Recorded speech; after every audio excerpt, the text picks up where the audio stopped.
Waktu itu saya sama guru spiritual saya itu kan wak masih termasuk wak ibu masih termasuk wak saya gitu, gurunya itu kan.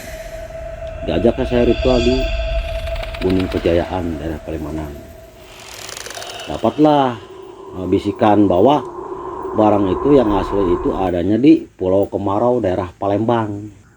Assalamualaikum warahmatullahi wabarakatuh. Nah, bertemu lagi dengan Kisah Musafir. Kali ini kita berada di Cirebon dan di depan saya ini sudah ada Kang Gani. Nah, Kang Gani ini beliau seorang musafir dari tahun 1999. Sampai berapa itu, Kang? Sampai tahun berapa? Oh, nggak salah sampai tahun 2001. Oke, teman-teman musafir, gimana kisahnya Kang Gani? Jangan skip video ini.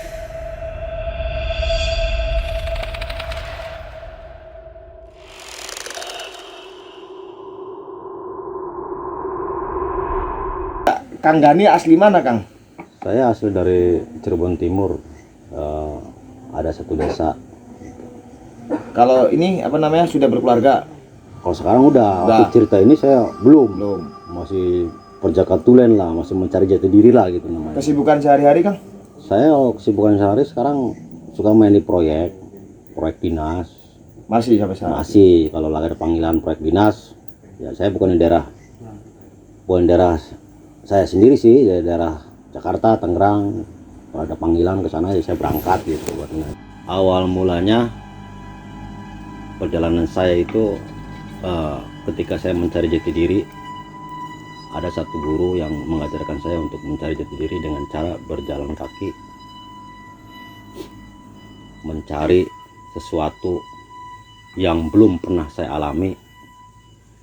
Dan waktu itu kisaran tahun 199 itu diawalin dari kampung saya halaman itu Cirebon Timur. Singkat cerita, saya berjalan, jangan bertanya ke seseorang dan jangan meminta makan seseorang kalau tanpa dikasih. Syaratnya seperti itu. Jadi saya sampai lewat motong jalan, lewat hutan-hutan, lewat kalau ketemu perkampungan ya ada aja yang masih makan. Cuman saya nggak pernah minta. Kalau dikasih ya saya terima, kalau minta saya nggak mau. Itu memang pantangannya seperti itu. Memang keluarga saya itu kan masih terbilang punya aturan-aturan yang begitu pakem di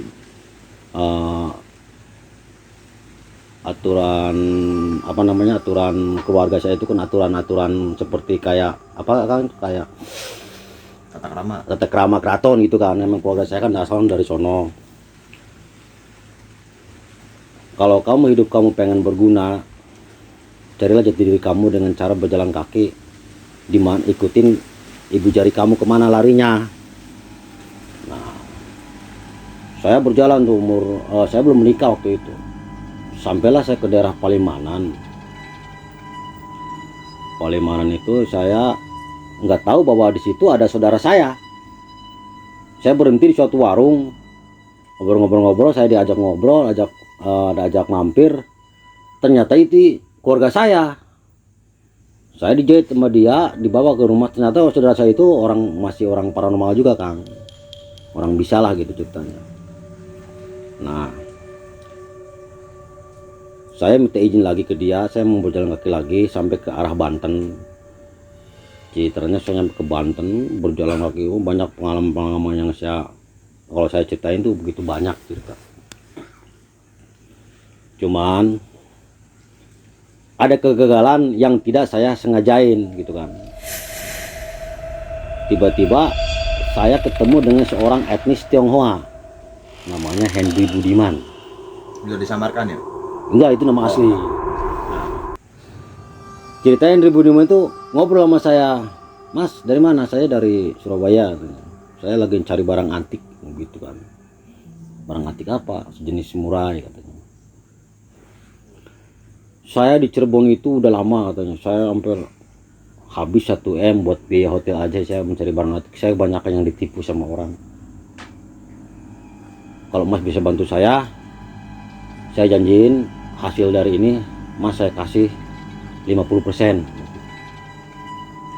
Mas saya lagi punya misi, kata saya. Kalau Mas mau nungguin saya, tunggu 1 bulan kemudian saya pulang dari Banten.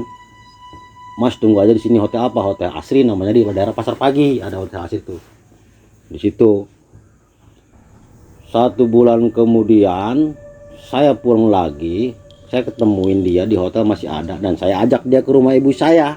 Ibu saya itu kan seperti saudara sepupu, tapi saya ngomongnya ibu kan, Ibu Ratu itu namanya, di daerah Palaman Pasar Minggu.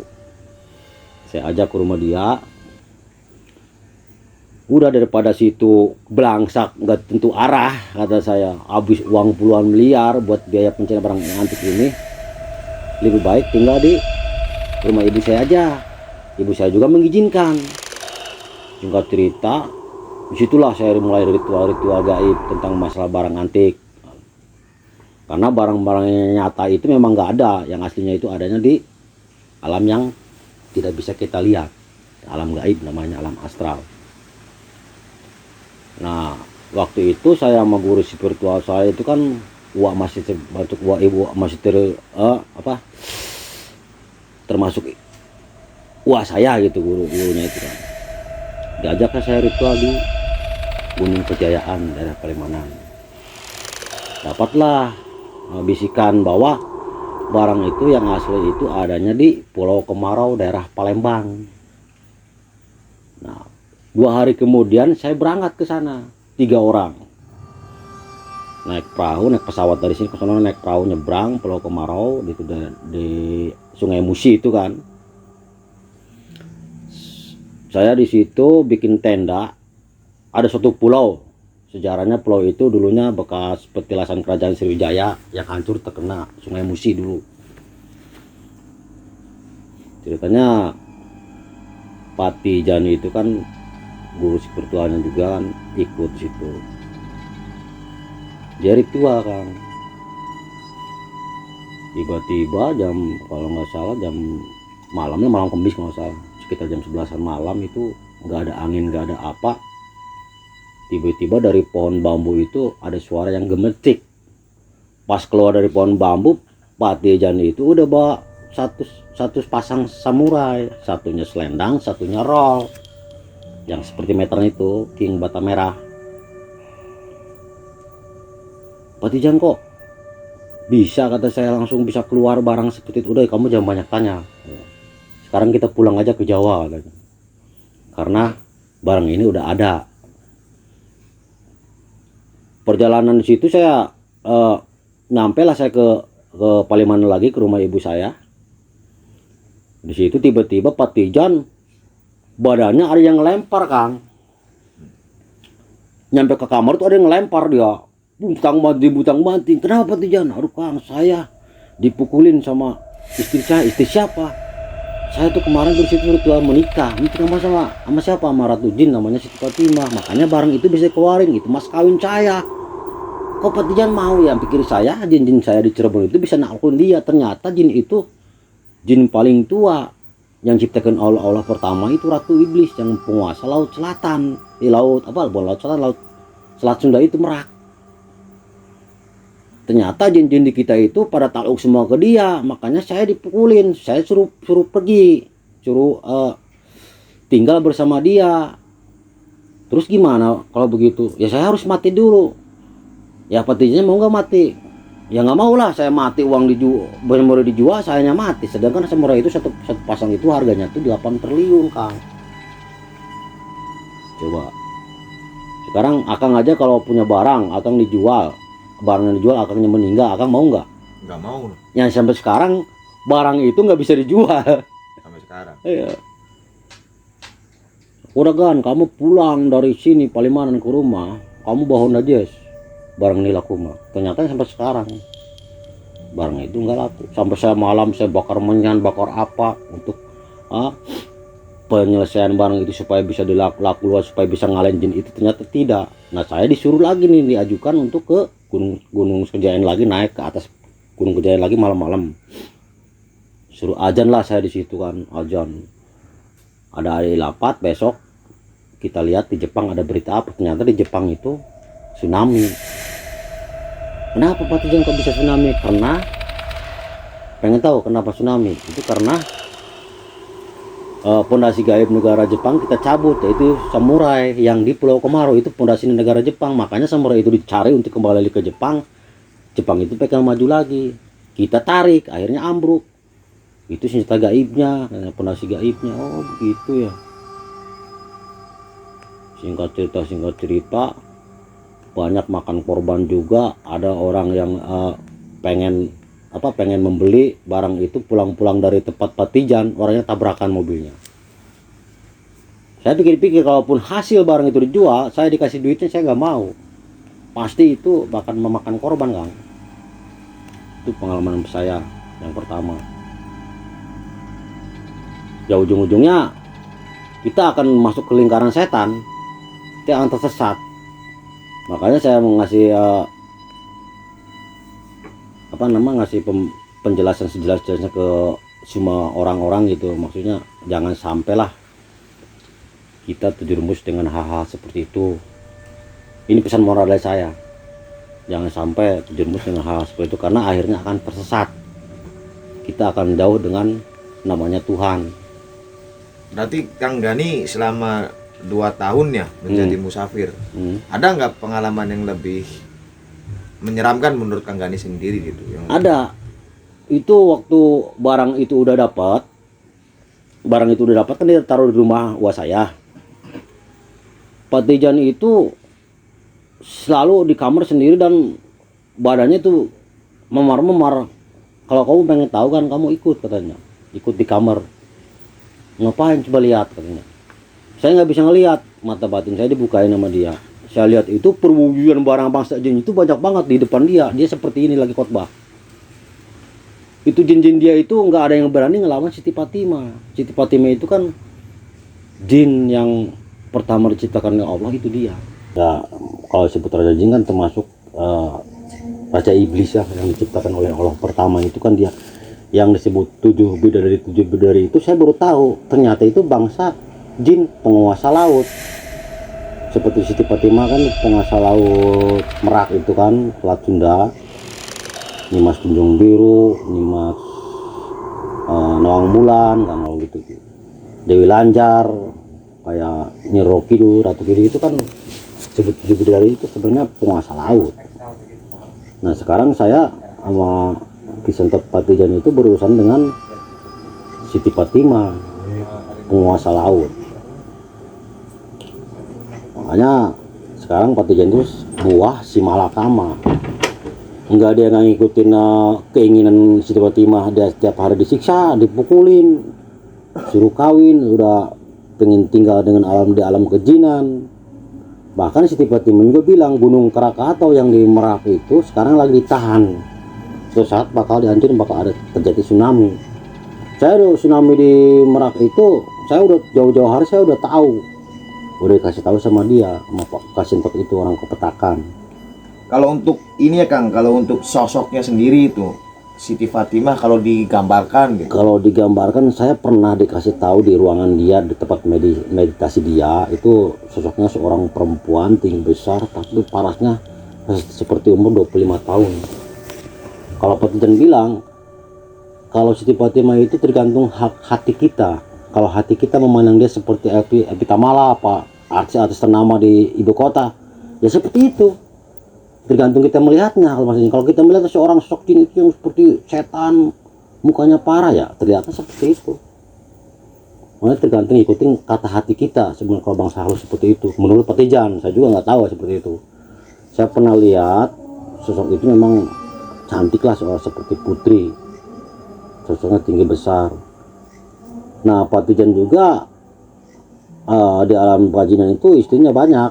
Jadi anak-anakan dia, anak buahnya dia itu bangsa jin banyak. Makanya pikir dia setelah dia pulang ke Cirebon dan bawa barang tersebut, Siti Fatimah itu bisa dihajar sama dia, sama jin-jin perakruk dia. Ternyata jin-jin yang di Cirebon itu nggak berani semuanya ngeluh, karena dia itu keruhunnya bangsa jin, dedengkotnya. Akhirnya buat semalakama, silakan samurai itu jual, tapi selama 3 bulan kamu menikmati hasilnya, setelah itu kamu meninggal dan tinggal dalam kedinginan bersama saya. Sekarang aja Akang aja kalau punya barang saya jual, selama 3 bulan akan menikmati hasilnya, setelah itu akan meninggal. Mau nggak? Nggak bakalan mau kan. Nah sekarang barang itu masih terlunta-lunta, nggak bisa dijual, masih ada di rumah dia. Paling orang-orang yang mau lihat bayar berapa, jadi kan bayar berapa gitu. Memang barang-barang yang asli itu. Makanya orang-orang yang pembisnis yang cari-cari barang antik itu sampai kepala botak pun nggak bakalan menemukan barang yang asli. Semuanya itu mafia. Makanya ada orang nawarin barang antik begini, udah saya udah tahu semua, pengalaman saya pribadi, saya terbitin barang antik semua itu tipu daya bangsa jin semua. Ya nggak asli itu ya adanya alam gaib. Dengan nyata itu nggak ada, karena dulu negara Jepang itu negara kecil tapi bisa menguasai dunia karena apa? Karena punya samurai tersebut, dan mereka itu punya perjanjian bisa menguasai dunia dengan samurai tersebut. Nah samurai itu waktu menjajah ke kita, bawalah kaisar Jepang tersebut, dikejar-kejar sama tentara kita. Nah dia meninggal di Pulau Kemarau dan akhirnya barang itu hilang di situ. Dan sekarang diwujudkan sama Patijan. Ternyata pondasi gaib negara Jepang itu ditarik sama Patijan. Akhirnya sekian bulan lagi kan, sekian hari sekian bulan waktu itu kan tsunami di Jepang. Saya udah tahu Jepang mau tsunami, di Merak mau tsunami, udah kasih tahu saya sama dia. Gitu ceritanya. Jadi untuk Patijannya sendiri masih hidup sampai sekarang? Masih hidup. Temen saya kalau nyari dia itu susah. Kalau kita butuhin dia itu susah, tapi kalau tiba-tiba suka datang. Tapi sekarang udah berpuluh tahun saya nggak pernah ketemu sama dia. Rumahnya juga saya kayaknya daerah Kapetakan itu udah deket kuburan nggak salah, tapi saya udah lupa rumahnya tuh. Udah lama sih, udah kejadian kan tahun 2000, tahun 1999 sampai tahun 2001 itu udah lama. Oke, terima kasih Kang Gani. Pengalaman yang sudah dibagikan kepada teman-teman kisah musafir. Ada sih pesan moralnya. Apa Kang? Pesan moralnya teruntuk buat orang pemain barang antik, seperti yang cari samurai, yang cari RB, apa itu, kalau bisa mah janganlah. Itu akan merugikan diri sendiri. Yang ada malah habis. Bukannya yang nggak habis itu makin ada, makin habis ludes. Ujung-ujungnya kita akan tersesat dengan persekutuan setan. Semuanya dalam itu mafia semua, nggak ada yang benar. Saya kasih tahu, jangan sampai main begituan. Saya udah ngalamin semuanya. Saya sih menjadi pengantar aja udah miris liatnya. Bos saya sekarang itu yang orang Cina itu, sekarang tambang besi dijual, rumah dijual, sekarang jadi gembel gara-gara itu. Jadi itu pesan moral. Iya, pokoknya jangan sampailah main-main kayak gituan. Kita hidup yang nyata-nyata aja, cari yang halal. Oke, terima kasih buat Kang Gani. Semoga sehat walafiat. Dan Amin. buat teman-teman kisah musafir, ambil sisi baiknya, buang sisi buruknya. Terima kasih buat Kang Gani. Wassalamualaikum warahmatullahi wabarakatuh. Waalaikumsalam warahmatullahi wabarakatuh.